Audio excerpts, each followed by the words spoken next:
Bonjour, nous allons voir ensemble que la bienveillance est fondamentale pour le développement du cerveau de l'enfant et de l'adolescent. Les dernières découvertes scientifiques sur le développement du cerveau affectif et social sont pour moi une des avancées majeures de ce début du XXIe siècle, car elles nous aident à mieux comprendre l'enfant et nous éclairent sur les conditions nécessaires à son épanouissement. Depuis des millénaires, dans le monde entier, la bonne éducation est de croire, en pensant bien faire, que faire souffrir l'enfant en le punissant, en l'humiliant, verbalement ou physiquement, va lui permettre de progresser, d'avoir un comportement et d'apprendre mieux.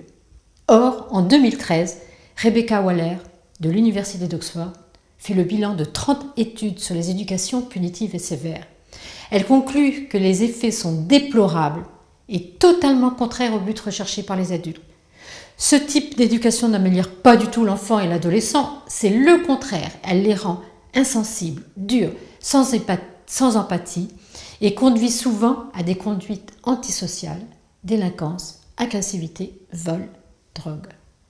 Ces recherches scientifiques très pointues nous disent que durant l'enfance, le cerveau est beaucoup plus fragile, beaucoup plus malléable et immature que pressenti.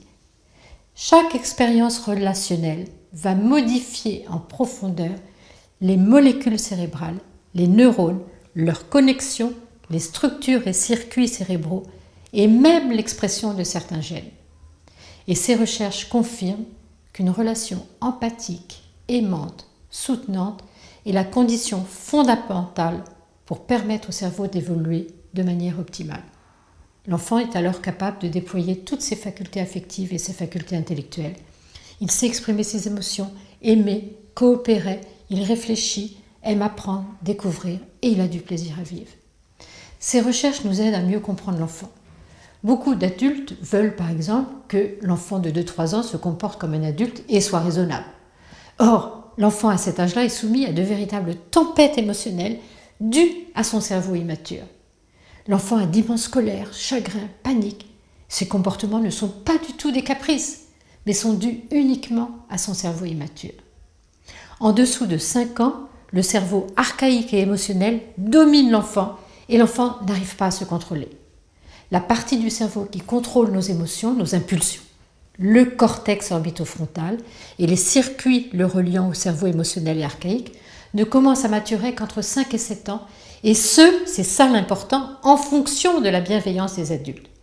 Ce cortex orbitofrontal, c'est une zone du cerveau qui est essentielle, puisqu'elle régule nos émotions, nous permet d'être empathique, d'avoir un sens moral et de savoir faire des choix.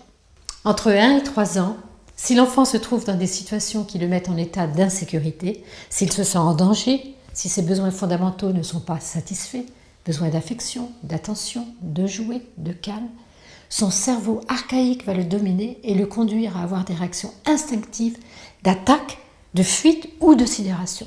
Il ne réfléchit pas, il peut donc attaquer immédiatement.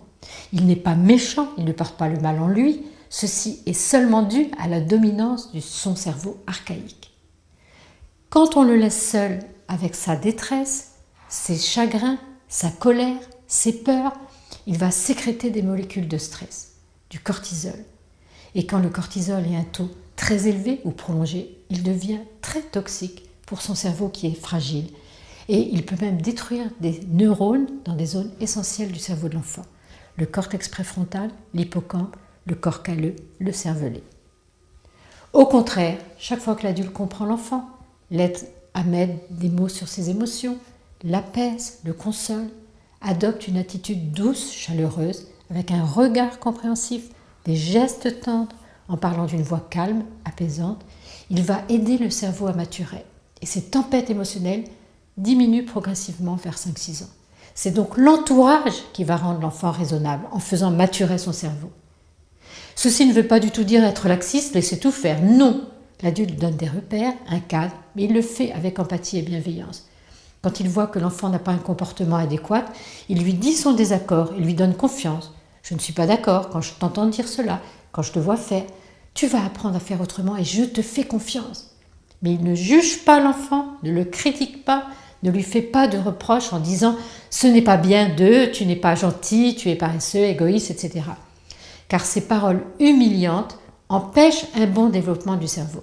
Et en entendant ces paroles, l'enfant perd confiance en lui, se dévalorise et ne progresse pas. Un enfant élevé avec bienveillance, empathie, va devenir lui-même empathique, sociable et ne développera pas des comportements agressifs et antisociaux. Les études sont faites sur ce sujet. Le maternage, qu'est-ce que c'est? C'est prendre soin, rassurer, consoler, apaiser. Il n'est pas réservé aux bébés. À tout âge, on peut avoir besoin d'être materné. Il n'est pas non plus réservé aux femmes. Les hommes sont capables tout autant que les femmes de materner. Ce maternage a de très nombreuses actions favorables sur le cerveau, entre autres sur ce fameux cortex orbitofrontal, structure cérébrale essentielle, comme nous l'avons vu. Ce maternage nous permet de mieux faire face au stress et agit sur le développement de l'hippocampe, une structure cérébrale centrale pour la mémoire et l'apprentissage. Le maternage favorise aussi le développement d'une molécule cérébrale, le BDNF, qui favorise le développement du cerveau. Le maternage agit aussi sur la sécrétion d'une molécule essentielle qu'on appelle l'ocytocine et qui permet d'être empathique. Cette molécule est la molécule du lien avec les autres, de l'amour, de l'amitié. Elle engendre la confiance, l'altruisme, la coopération. Elle diminue le stress et l'anxiété. L'ocytocine va déclencher la production de 3 autres molécules importantes, la dopamine, les endorphines, la sérotonine. La dopamine stimule la motivation indispensable pour tout apprentissage. Elle donne du plaisir à vivre, de la créativité. Les endorphines sont des opioïdes, donc de l'opium.